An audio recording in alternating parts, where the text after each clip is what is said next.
Thank you for your time for this interview. Can you tell us about the purpose of your visit to DC or US this time? So actually, it's a long story. I came to India very young. I drove from Paris to Pondicherry because I have my best friend's father was the governor of Pondicherry in the late 40s. So my friend told me there was a caravan of cars driving from Paris to Auroville. Mhm. Auroville is founded on Sri Aurobindo's Right. ideals, and there was a French lady who was Sri Aurobindo's companion. Her name was the mother. So I thought I would go around the world. I just turned 19. Mhm. I thought I would go around the world and come back and settle back in France. But actually, I met the mother, and she was an extraordinary lady. And she looked at me, and my life turned upside down.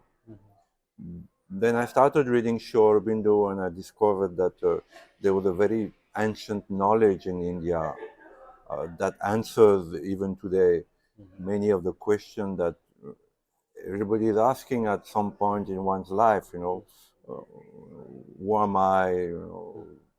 Why life? Why death? How to live a better life. So, reading Sri Aurobindo, I discovered that ancient knowledge, and then the mother died. The mother died Mhm. in the late 70s, and when the guru died, it's a great shock in one's life. So I had done a little bit of journalism and photography in France before leaving. So I started freelancing. Mhm. First in the south of India, I did a feature on Karare Payat, which is a very ancient martial art of Kerala. Mhm. Went to China and became the Shaolin boxing of Kung Fu, then went to Japan with the Buddhist monks from India, and there became karate. So slowly I became a political journalist because life is politics. You put five people together, politics starts. So, and Sri Aurobindo said that, all life is yoga. So politics also is yoga. So I became a political journalist, first for a very big Swiss newspaper and then for the largest French political newspaper called Le Figaro. Mhm. Now, I was still very ignorant of India. Then I covered Kashmir in the late 90s. From 1990 till 2003, most of the journalists in Delhi were in Srinagar. Mhm. Srinagar was under curfew most of the time, and there was one hotel left open in Srinagar. So most of us kept shuttling between Delhi and Srinagar. So this opened my eyes because I saw that the Hindus of Kashmir, what is called the Kashmiri Pandits, who were very peaceful people, were chased out of the valley of Kashmir. Mhm. People are very ignorant about Kashmir. There's Ladakh, which is Mhm. Buddhist. There's Jammu, which is still has a slight Hindu majority, and then the valley of Kashmir. When I came, about 400,000 Mhm. Hindus left. Mhm. So I was a witness to the ethnic cleansing of the Kashmiri Hindus, and it shocked me profoundly because they were peaceful people, and they were killed and raped and strangled with wire for no other reason that they belonged to another religion. So this opened my eyes, and I started studying Indian history, particularly the Middle Age, Aurangzeb, Shivaji Maharaj. So this part interested me. But in Kashmir, I had thought that I should do something about the Kashmiri Mhm. Pandits because I Mhm. was very touched by their plight. And I remember there was last Hindu temple opened in Srinagar, the Ganesh temple, and I met the Pandits there, and their story touched me. They were guarded by the army because they had been attacked the day before. So I decided then in Kashmir that I would do something. So I mounted an exhibition, the Kashmiri Hindus, the Kashmiri Pandits, with the help of Mr. Advani, who was then the Vice Prime Minister of India and whom I knew well. So we opened that exhibition in Delhi in Habitat Center, which is a very prestigious place, with Sri Sri Ravi Shankar, uh, who supported that venture on the Kashmiri Pandit, was also very touched by the story, and Mr. Advani, and many people came. So this exhibition, thanks to Sri Sri Ravi Shankar, I took it around the world. Took it to the German parliament, the Scottish parliament, the English parliament, the Polish parliament. We took it to Israel. And this started my journey on exhibitions. Because after that, I met a professor of Indian history in Jaipur, Professor Bhatnagar, and he was a specialist on medieval India, especially Aurangzeb, Shivaji, Maharana Pratap. So with him, I mounted an exhibition on Aurangzeb because Aurangzeb is very crucial to Right. Indian history. Not only because he was the most powerful Mughal emperor, but because also uh, he was a very cruel man to his own family. Even he killed his brother Dara Shikoh, who was a Sufi scholar. He imprisoned his father, and said and he said he slowly poisoned him, he imprisoned his son, and of course he fought Shivaji Maharaj. So I mounted an exhibition on Aurangzeb based on his firmans. Aurangzeb was a very meticulous emperor who lived very old. Actually. He lived till he was 80. And every time he would pass an order, it would be written in Farsi, and then he would put himself the emperor's seal. So these are all preserved. All the orders of Aurangzeb, the firmans, they're preserved in the Bikaner archive of Rajasthan. So I knew the chief minister, and she gave me access to the archive. So we got hold of these firmans, and we got a team of painters in Jaipur doing in a miniature style, reproducing some of the scenes, Okay. like the raising of the Somnath temple or the trampling of Hindus protesting jizya tax by Aurangzeb himself on his elephants. So this was a beautiful exhibition, powerful, with no comment. We didn't say Aurangzeb is good or bad. We just show him as he was according to his own records. So this again we opened in Delhi with Sri Ravi Shankar, Mr. Advani, many other people came. Dr. Karan Singh came also, and I took it around India. And in Chennai, it was closed down by the government. Mr. Karunanidhi was then the chief minister, and his son Stalin was well known to a Muslim gentleman called Nabab Rakot, who lived in Chennai. So the Nabab Rakot came to see the exhibition, was very offended, and he spoke to Stalin, and Stalin had his police close the exhibition. He sent one of his best police officers, actually, the one who killed Veerapan. Veerapan was he was a sandalwood smuggler in those days, and they closed down the exhibition, and so it came in the papers. I was in Delhi, and I came quickly, and you know, they had imprisoned the ladies guarding the exhibition, and they kept the exhibition for 6 months. So Mr. Modi, who was then Chief Minister of Gujarat, heard about this, and he called me in Ahmedabad. That's how I met Mr. Modi. And then I mounted an exhibition on Shivaji Maharaj because Shivaji Maharaj is an extraordinary hero. I'm a Frenchman, and Napoleon is our hero. Napoleon had huge armies, a lot of money. He was a very powerful man. But Shivaji Maharaj, had only 300 people, and he fought against the most powerful emperor in the world. And Aurangzeb was the most powerful emperor with the best army, the best weapons. And he got the better of Aurangzeb because Aurangzeb, before dying, wrote his will, and he said, "My biggest mistake was letting Shivaji Maharaj escape from Agra." He got Shivaji Maharaj in Agra and somehow uh, put him under, house arrest, but Shivaji Maharaj escaped. So I did an exhibition on Shivaji Maharaj. Mr. Modi came to Bombay to open it again with Sri Ravi Shankar. I have written many books on Indian history. My latest book is called A New History of India as It Happened. I've written in French also, but I felt that books have a limited shelf life, and a museum where I would put what I have seen in Kashmir, or my Aurangzeb exhibition, and so many other exhibitions which I did, with something that would leave behind me and that would outlast me more than my books and articles. So Shri Ravi Shankar gave me 5 acres of land in Pune near the Pune airport.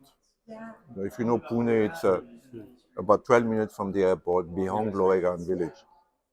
But there was no water, there was only rock, so I started planting trees, getting water, doing water conservation.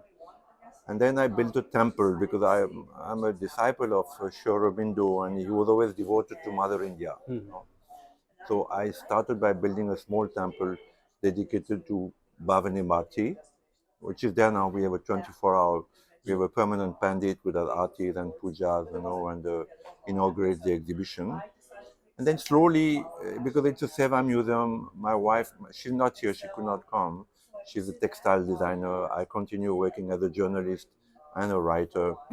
So we do this as a Seva. So slowly, as donations came, we started developing the museum. Now we have 23 pavilions. We have the temple, we have a library, we have a reception, we have a video room. Recently, last month, we opened an exhibition and a hall on Vijayanagar, which was the last great Hindu empire, an extraordinary place. I don't know if you've been to Hampi, but it's still an extraordinary place and a very tragic story also. So we keep expanding. It's been a very difficult endeavor because, as I said in the beginning, if you touch Indian history, it's a very touchy subject. It's a very we have an exhibition on the Goa Inquisition. Of course, the Indian Christians get offended. We have an exhibition on Hindu Holocaust, probably the only exhibition in the world on Hindu Holocaust from Hindu Kush. People don't know what Hindu Kush means, massacre of Hindus, because 300,000 Hindus were taken as slaves on Hindu Kush in winter, and then they froze to death. I drove from Paris across between Afghanistan and Pakistan, Hindu Kush, so I know that it's extremely high and extremely cold even in summer. From Hindu Kush till Mumbai 11, we have an exhibition on Hindu Holocaust, which is I don't think there is another exhibition in the world about Hindu Holocaust. It's been calculated that 100 million Hindus died, from that Holocaust, which is bigger than the Jewish Holocaust, bigger than any Holocaust in the world. So this museum has been a very difficult enterprise, and I faced many threats actually because, as I said, that Hindu Holocaust exhibition is controversial, though it is based on facts.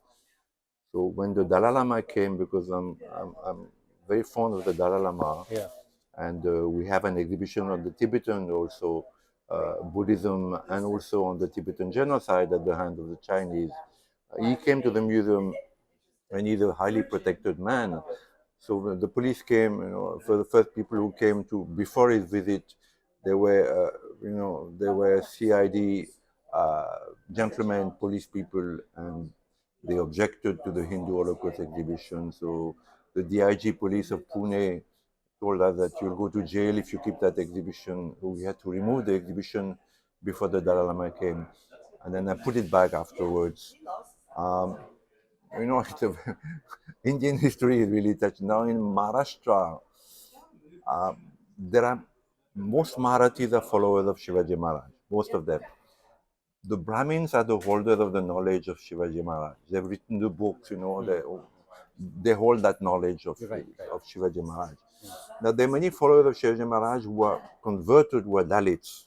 Either they've converted to Buddhism or they're followers of Mr. Ambedkar, who was a remarkable man.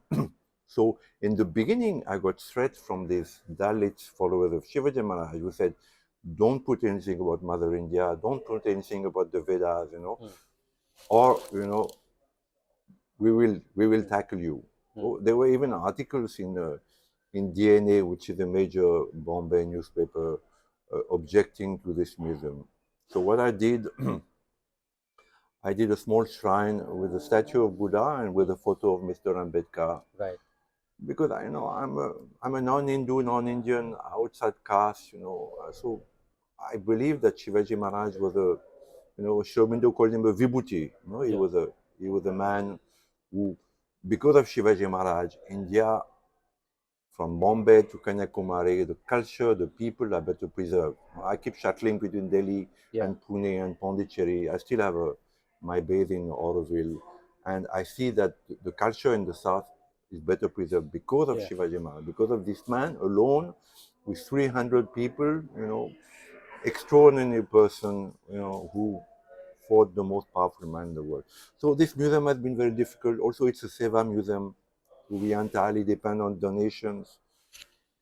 Mr. Modi, when he was chief minister, introduced me to some of the big businessmen of India, the Roya brothers in Mumbai, the Kirloskar in Pune. He personally picked up his phone and called them. And they met me, of course, because Mr. Modi had asked them, and they were very polite. But in the end, they all said, we are comfortable to give money to education, to health, to empowering women, to villages, to water. But museum is, no, we are not comfortable with that. So it's been difficult to raise money. And even in the US, I've come at least 5, 6 times to the US. People, 5, 6, 7, 10, 20 people come because but it's so important, unless you rewrite Indian history as it happened.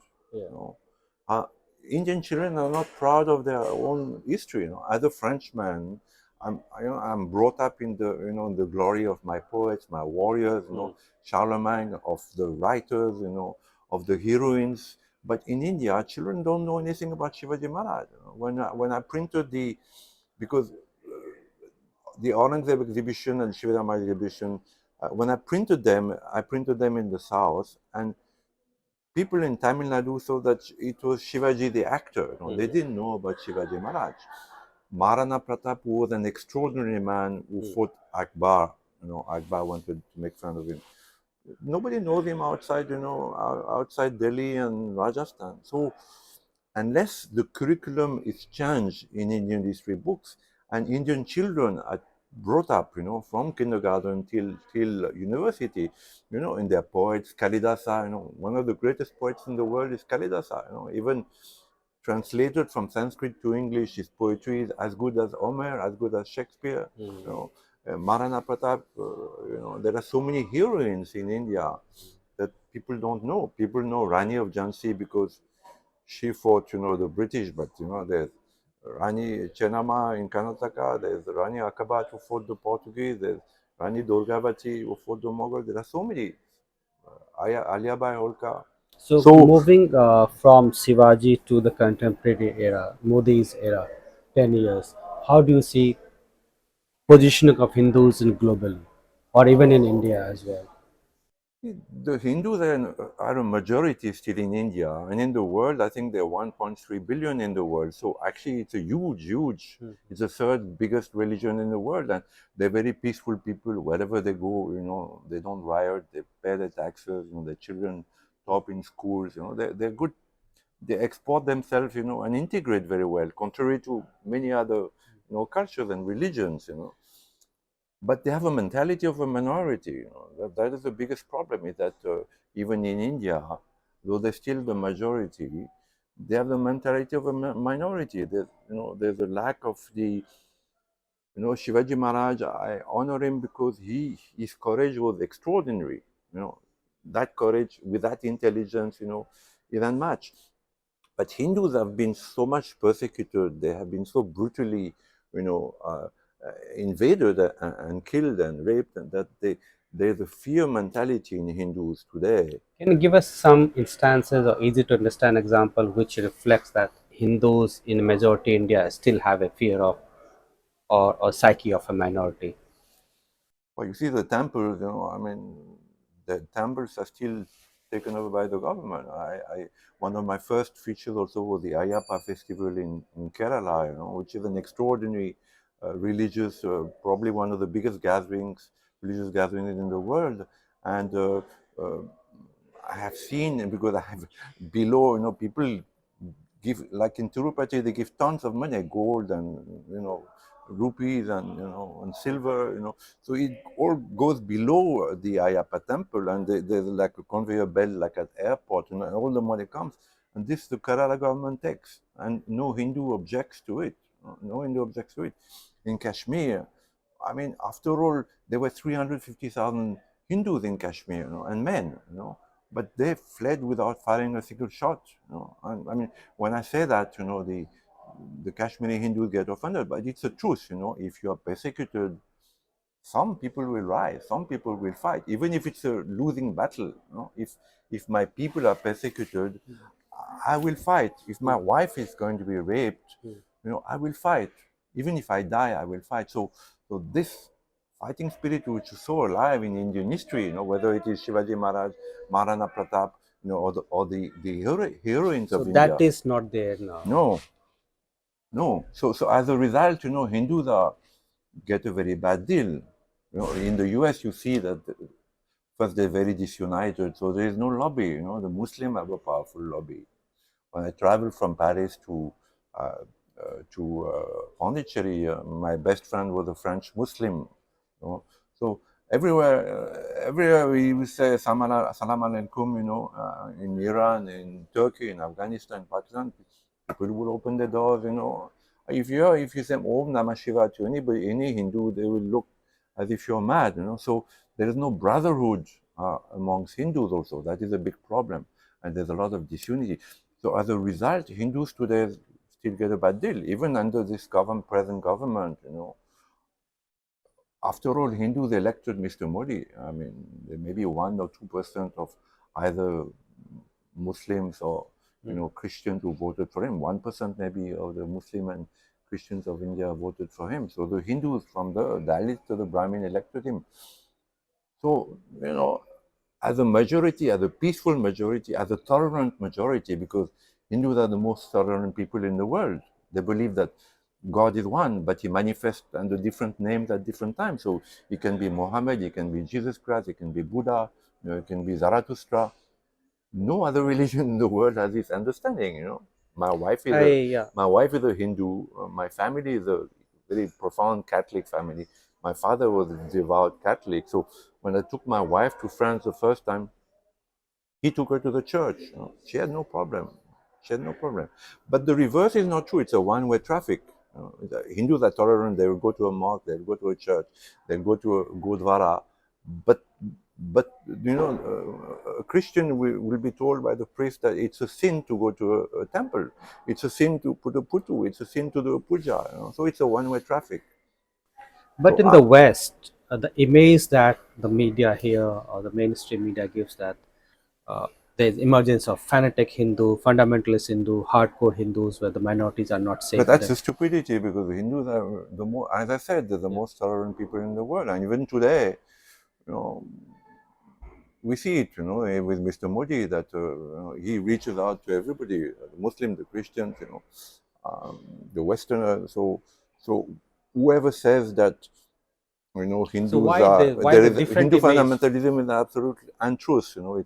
It's a false accusation that is meant to demean and to debase, one of the greatest religions in the world.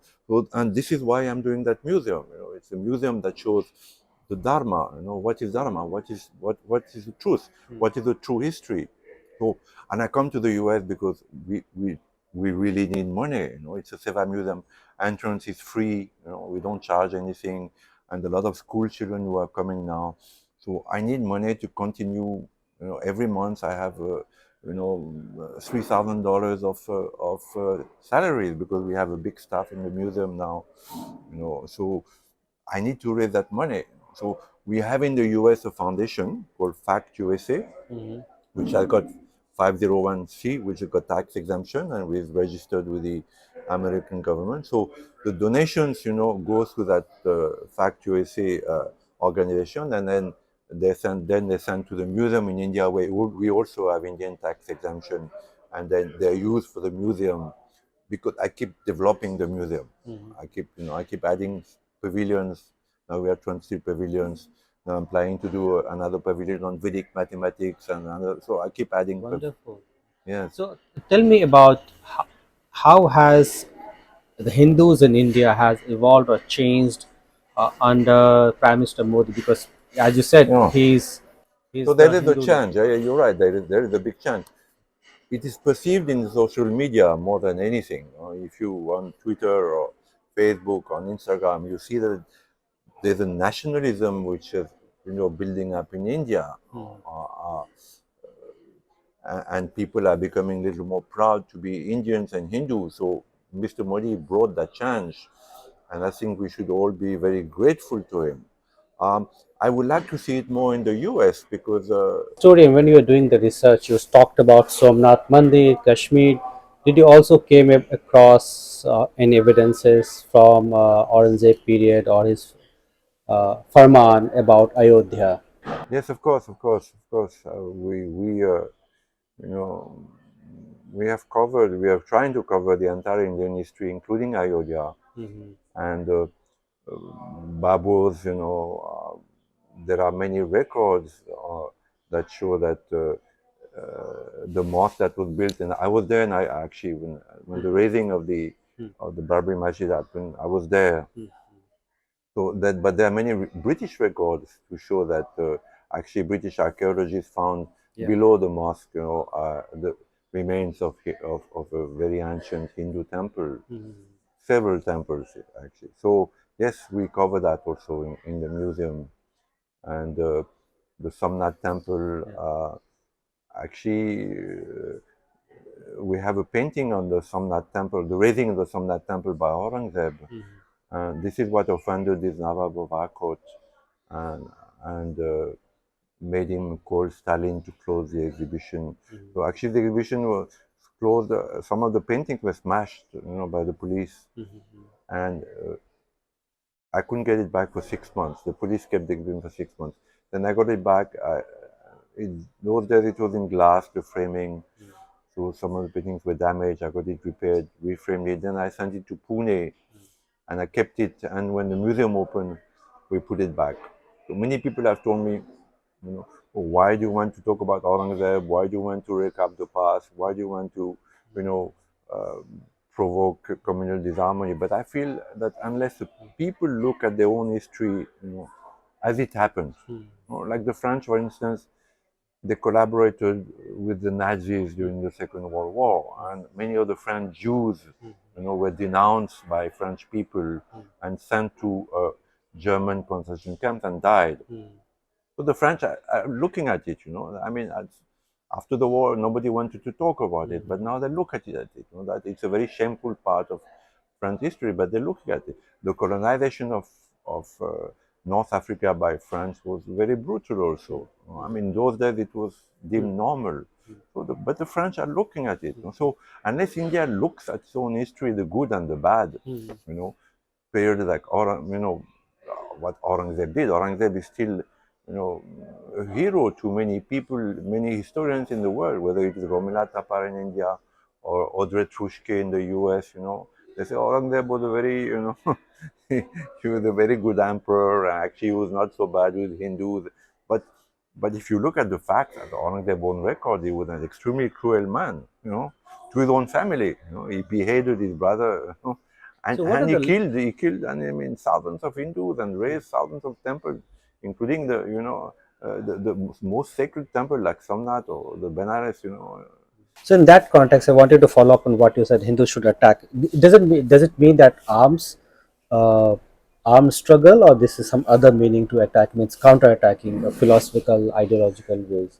At least, you know, I mean, we don't have to go to the extreme, Hmm. like in France, that Muslim felt that, the Prophet was offended because a cartoon was made in that French satirical magazine, Charlie Hebdo, and then they went and killed everybody, so we don't have to go to that extreme. Right. But the weakness of Hindus, when they are today attacked, and they don't retaliate, Right. there has to be a balance between these two. So the balance would be, a physical, at least a physical presence, that you go down the streets Right. when it's necessary, or that, in the US you have political lobby to defend, Hindus and promote more knowledge about what real Hinduism is, because Hinduism is a very vast knowledge. So, but Hindus don't do that. So they need to do that, and they need to stand up for their own people. I mean, Mr. Modi has been attacked because of Godhra, but nobody says that the riots in Godhra happened because 57 innocent Hindus who came back from Ayodhya, they were burned to death like animals in the Sabarmati Express. Most journalists in the US, whether it's a New York Times, CNN, Washington Post, never mentioned that. They just mentioned that, Hindus went down in the streets and, and killed Muslims. But actually, the story is much more complicated. Riots don't happen like this, they are long simmering, Right. frustration, and then one spark happens, and, you know, so Hindus need to stand up for their own people, and they need to show the world that they are a very peaceful, integrated civilization that accepts, diversity. This is why I'm doing that museum, and this is why I come to the U.S. And I find that again that very few people in the U.S. amongst Hindus, people like Rajesh Guti and others, are willing to, to help me to do a Seva museum that shows history of India as it happened. One last question. Hmm. Um, the two terms of Prime Minister Modi, what should be he focus from the Hindus' perspective in the third term? So again, the Hindus elected Mr. Modi. They're going to re-elect him again. I don't think the Sikhs are going to vote for him this time because of Khalistan, which is a very complicated problem. Neither will the Christians, nor will the Muslims, because the Muslims vote en masse. The mullahs telling whom to vote for, and they vote for this person.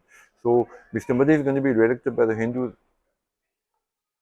I'm a very radical person. I think first he should free temples from government control. That's the first thing.